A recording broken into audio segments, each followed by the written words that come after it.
আজকে আমি বানাবো কাতলা মাছের সর্ষে বাটা। এর জন্য আমরা নিয়ে নিয়েছি কাতলা মাছ 6টা পিস, আর এর মধ্যে আমি নিয়ে নিয়েছি পেঁয়াজ কুচি, রসুন কুচি, টমেটো কুচি, কাঁচা লঙ্কা আর গার্নিশিংয়ের জন্য ধনেপাতা, আর লাগবে সর্ষে বাটা।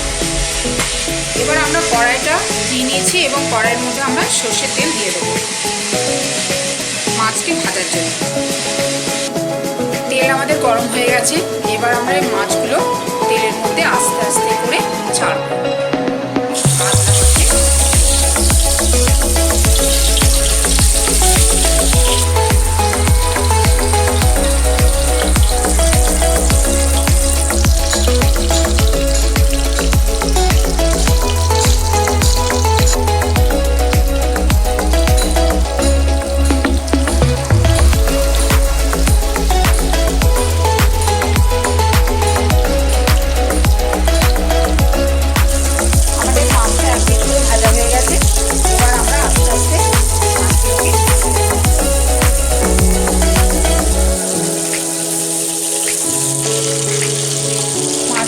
ভাজা ভাজা হয়ে এসেছে, আর কিছুক্ষণ ভাজতে হবে।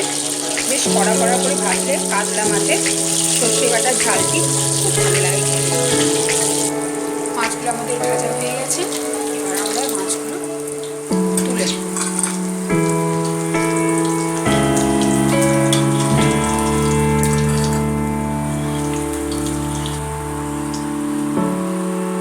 এবার আমরা বাকি মাছগুলো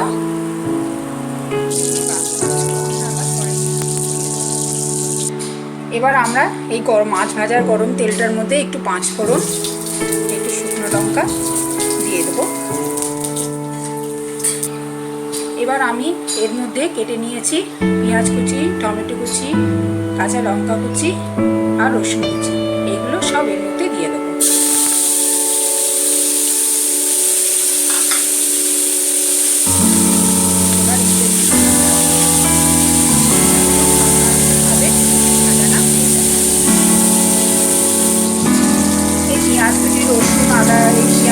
রসুন কুচি, টমেটো কুচি আর কাঁচা লঙ্কা কুচি, এই যে তেলের মধ্যে সর্ষের তেলের মধ্যে যে একটা ফ্লেভার আসে ভাজতে ভাজতে, এত সুন্দর লাগে তেলটা, খুব সুন্দর লাগে।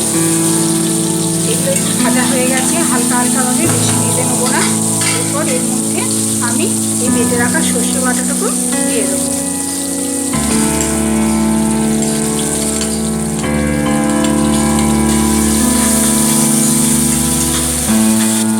সর্ষে বাটার বাটির মধ্যে যে সর্ষে বাটাটুকু লেগেছিল, একটু জল নিয়ে মশলাটা ভালো করে মেখে সেই জলটুকু আমি আস্তে আস্তে দিয়ে তারপর নাড়াচাড়া করব। এই সর্ষে বাটার মধ্যে এবার 1.5 চা চামচ মতো নুন দিয়ে দেবো। স্বাদ মতো দিতে হবে। মশলাটা একটু ভাজা ভাজা হয়ে গেলে এর মধ্যে আমরা এবার মাছগুলো সব দিয়ে দেবো।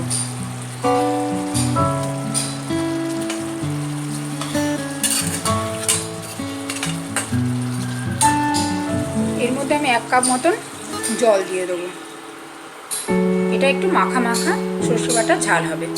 এবার এটা আমি ঢাকা দিয়ে 5 মিনিটের জন্য একটু ফুটতে দেব। মাছটা আমাদের মোটামুটি হয়ে এসেছে। যেহেতু সর্ষে বাটাটার সময় যখন বেটেছিলাম তখন আমি একটু হলুদ দিয়ে বেটেছিলাম, তাই এখানে আমরা হালকা একটু হলুদ দিয়ে দিয়েছি। আমাদের মাছ সর্ষে বাটার ঝালটা তৈরি হয়ে গেছে। এবার আমরা ওপর থেকে একটু 3 চামচ মতন কাঁচা সর্ষের তেল ছড়িয়ে দেব। এটা আমাদের তৈরি হয়ে গেছে, এবার আমরা নামিয়ে নেব।